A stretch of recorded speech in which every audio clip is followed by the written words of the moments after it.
성경 읽기의 시작 합본 616. 선지자들의 예언과 신약의 성취. 고난받는 종과 순의 이해. 구약의 후반부로 갈수록 하나님의 구속사는 단순한 약속의 언어를 넘어 이스라엘의 멸망과 인간의 고난과 죽음과 연상된다. 이사야 53장은 고난받는 종의 모습을 통해 죄가 얼마나 집요하며 또 그 죄를 대신 짊어지는 일에 얼마나 심연 같은 사랑이 필요한지를 드러낸다. 그가 겪는 고통은 우연한 비극이 아니라 죄로 인해 무너진 인간의 자리를 대신하여 서시는 하나님의 방식의 절정이다. 반복되는 제사와 끝없는 실패 속에서 인간은 스스로를 구할 능력이 없음을 더 뚜렷이 확인할 뿐이고, 바로 그 지점에서 대속이라는 하나님의 직접적 개입이 드러난다. 이런 예언은 인간의 전적 무능을 드러냄과 동시에 하나님께서 최종적으로 이루시는 회복의 마지막 역사였다. 스가랴는 이 비밀스러운 경륜적 이름을 순이라 했다. 이 세수는 언제나 미약해 보이지만 그 생명력은 하나님께서 이루시는 의로운 가지라는 의미였다. 스가랴의 수는 왕의 권위와 제사장과 선지자의 사명을 상징하며 하나님의 아들이신 예수 그리스도가 인간의 몸으로 이 땅에 오신다는 실체적 사실을 서술한 것이다. 이런 수는 종래의 사람과 국가적 힘에 의한 것이 아닌 하나님의 방식과 완전함을 이루시는 섭리적 사건, 새로운 순, 새로운 생명의 시작을 의미하는 것이기에 완전하고 단회적이며 영원한 하나님의 역사적 방식을 나타낸 것이라 하겠다. 이 모든 구속사적 성경의 서술과 실체들은 비로소 신약에서 예수 그리스도 안에서 하나의 완전한 형체로 드러나며 율법이 아닌 새로운 언약으로 이해되는 것이다. 십자가는 이사야 53장의 실체이며 부활은 스가랴가 말한 순이 완성된 순간이다. 그리고 그리스도 안에서 창세기 3장 15절에 주어진 최초의 원시복음인 언약이 드디어 예수 그리스도라는 한 인물을 통해서 역사에 실현되는 하나님의 실체가 된다는 것이다. 이런 면에서 성경의 구속사적 이해는 과거의 구약의 율법에 닫힌 이야기가 아니라 이 세계와 인간의 심연 속에서 계속 흐르고 있는 하나님의 살아있는 역사라는 사실을 성경 자체가 일관되게 증명하고 있다는 것이다. 7. 초대교회의 증언과 사도적 해석. 초대교회는 단순히 예수라는 한 인물의 생애를 기록한 공동체가 아니다. 구약에서 시작된 하나님의 언약이 어떻게 실체로 드러났는지를 증언한 성경 전체를 관통하는 신앙의 결정체이자 하나님께서 이루신 최종적 방식의 완결이었다. 사도들도 예수님의 죽음과 부활을 목격한 이후에야 구약에서 반복되던 예언들이 한 방향으로 수렴되어 왔음을 깊이 깨닫게 되었다. 그들에게 예수 그리스도는 새로운 언약의 선생이 아니라 오래전부터 예언되어 온 하나님의 고난받는 종이자 하나님께서 행하시는 의로운 가지인 순, 곧 새로운 생명의 원천이었다. 이런 깨달음은 사도들의 전 생애를 뒤바꾸는 영적 전환점이 되었고, 그들의 해석은 단순한 사적 감정이 아니라 성령의 조명 아래 이루어진 언약의 연속성에 대한 확증이었다. 이런 사도적 해석은 언제나 구약의 말씀 속에서 예수님의 실체를 찾는 방식으로 전개되었다. 베드로는 오순절 설교에서 요엘과 시편의 말씀을 인용하며 예수 그리스도의 부활이 이미 오래전 약속된 사건임을 밝히고, 바울은 아브라함에게 주어진 언약이 결국 그리스도에게로 이어지는 구속사의 길이었음을 설명한다. 이렇게 초대교회는 언약의 조각들을 새롭게 해석하는 것이 아니라 이미 주어진 말씀의 흐름을 따라 그 성취를 확인하는 것이었다. 스가랴가 말한 순이 하나님께서 이루시고자 하시는 예수님의 예언이자 그 실현을 말씀하신 것이었다면, 초대교회는 예수 그리스도 안에서 이 이름이 실제적 형체로 드러났음을 증언한 것이다. 예수님과 함께 동행하면서 그가 말씀하신 하나님의 진리와 그의 능력으로 병자와 죽은 자를 살리시는 기적적 방식은 인간의 죄를 완전히 해결하시는 예수님의 신성을 드러내는 것이었으며, 결국 그가 십자가에서 죽으시고 무덤에 갇히셨다가 다시 부활하시고 친히 제자들과 동행하시며 승천하심으로써 완전한 하나님의 경륜적 역사를 이루셨다는 기쁜 소식, 곧 복음이 되었다.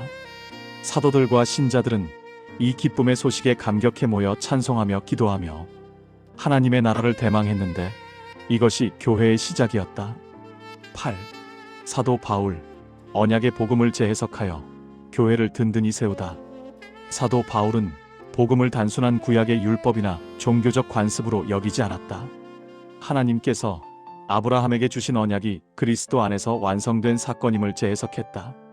그는 복음의 기원을 초대 교회의 열정적 운동에서 찾지 않고 언약의 섭리적 역사 속에서 찾았다. 이 관점은 교회가 시대의 사조나 인간의 열심에 의해 세워진 공동체가 아니라 오래전부터 준비된 하나님의 신실한 약속 위에 놓여 있음을 분명히 한 것이었다. 그는 아브라함 언약의 핵심을 약속과 믿음으로 파악했다. 아브라함이 의롭다 여김을 받은 이유는 어떤 행위나 자격이 아니라 하나님 말씀을 신뢰한 믿음이었다.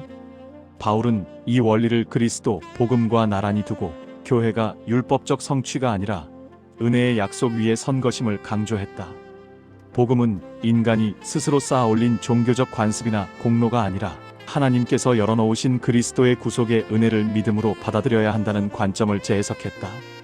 특히 바울은 옛 언약이 폐기되었다는 논란 속에서 그 언약이 그리스도 안에서 새롭게 완성되었음을 밝혀냈다. 구약의 희생제사와 율법의 그림자가 지시하던 실체가 그리스도로 확증되었으며 그의 십자가와 부활로 언약의 중심이 드러났다는 것이다. 따라서 교회의 기반은 인간의 도덕적 개선이나 종교적 의무에 있지 않고 언약의 중보자이신 그리스도께 있다는 이 언약적 해석은 초대 교회가 이룩해 놓은 건전한 신학적 토대를 제공했고 종교개혁자들에 의해 재확증되었다. 또한 바울은 언약의 영적 지평을 유대인의 테두리를 넘어 이방인에게까지 확장시키며 기독교의 세계화의 문을 열었다. 아브라함의 자손은 혈통이 아니라 약속을 믿는 모든 이들로 새롭게 규정되었고 교회가 서로 다른 배경을 가진 신자들을 한 몸으로 받아들일 수 있었던 이유가 바로 이 언약적 재해석에 있었다.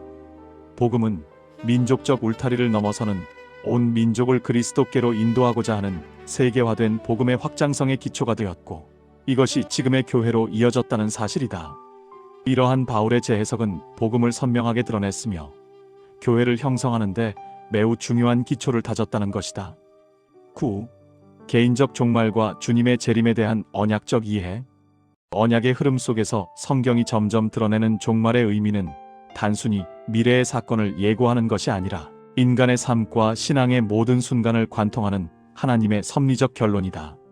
개인적 종말이란 각 인간이 언약의 약속 앞에 서는 순간이며 짧은 인생의 생로병사의 엄연한 현시적 죽음에 대한 것이라 할 수 있다. 한편 주님의 재림은 하나님의 완전한 구원의 역사를 이루시는 영적 구원 역사의 완성된 사건을 의미한다. 즉 예수님께서 부활하시고 승천하시면서 다시 오실 것이라는 재림의 완전함을 말씀하신 것을 최종적으로 완전하게 이루신다는 것이다. 성경은 이를 통해 인간이 스스로 구원을 완성할 수 없음을 명확히 하는 것이다. 하나님께서 이미 마련하신 구속의 완성을 신실하게 이루심을 보여주며 인간의 죽음과 심판 그리고 삶의 종말적 순간이 결코 절망적 죽음이 아니라 창세기 3장 15절에서 시작된 구속의 언약적 말씀이 최종적으로 실현되는 완성된 역사적 과정임을 밝히는 것이라 하겠다. 신약은 이를 예수 그리스도의 재림과 연결시킨다. 사도들은 그리스도의 승천과 재림이 단순한 역사적 사건이 아니라 언약적 구속사의 절정이며 성취임을 증언한 것과 맥을 같이 한다. 재림은 인간의 범죄와 실패를 넘어 하나님의 신실하심과 구원의 완전함을 드러내는 순간으로서 언약의 연속성을 보여주는 결정적 사건이다.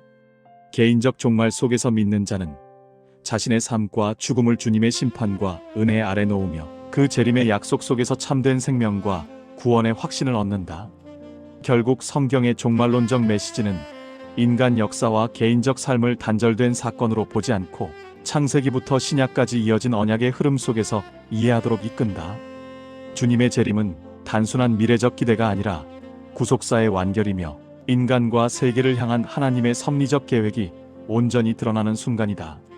이처럼 개인적 종말과 재림은 믿는 자에게 과거, 현재, 미래를 통합하는 언약적 이해와 삶의 방향을 제시하는 성경적 진리의 절정이다. 다만 그때와 시기는 오직 하나님만이 아신다. 10. 교회의 현재적 사명과 언약적 삶으로 구속사의 완성과 신자의 성화적 삶을 살다. 교회는 단순히 과거의 사건을 기억하는 공동체가 아니라 구약에서 시작된 하나님의 언약과 신약에서 이루어진 그리스도의 구속사가 지금의 나의 삶 속에서 하나님의 섭리적 역사를 이루시는 현실을 증언하는 고백이어야 한다. 이러한 성경이 보여준 언약과 구속사의 연속성은 신자와 교회의 존재 이유를 명확히 드러낸다. 신자는 단순히 믿음을 고백하는 것에 머무르지 않고 언약의 말씀 안에서 삶을 새롭게 함으로 하나님의 섭리적 역사의 한 부분으로 참여한다는 것이다. 교회의 모든 예배와 봉사는 이러한 언약적 삶의 실천이며 각 신자의 일상 속에서 하나님께서 이루신 구속사를 이어가는 증거가 된다. 이런 면에서 오늘의 교회는 세상의 권세와 문화적 변동 속에서도 하나님의 신실하심을 드러내는 역할을 감당해야 한다.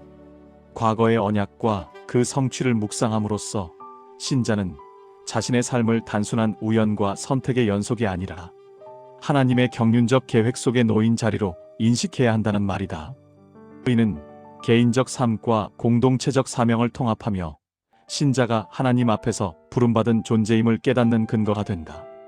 언약 안에서 살아가는 신자는 그리스도의 사랑과 구속의 역사 속에서 삶의 우선순위를 재정립하며 일상의 선택과 관계와 고난과 시련 속에서도 하나님께서 주권적으로 인도하심을 신뢰해야 한다.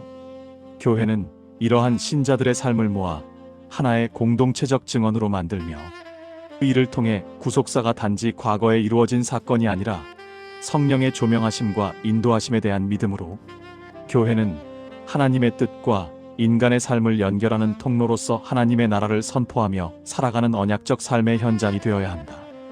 결국 교회와 신자는 구속사적 역사에 참여함으로써 개인과 공동체의 삶 속에서 하나님께서 이루신 언약의 완성을 증언하며 세상 속에서 하나님의 거룩한 경륜을 이어가는 영적인 삶의 성화가 이루어진다는 것이다.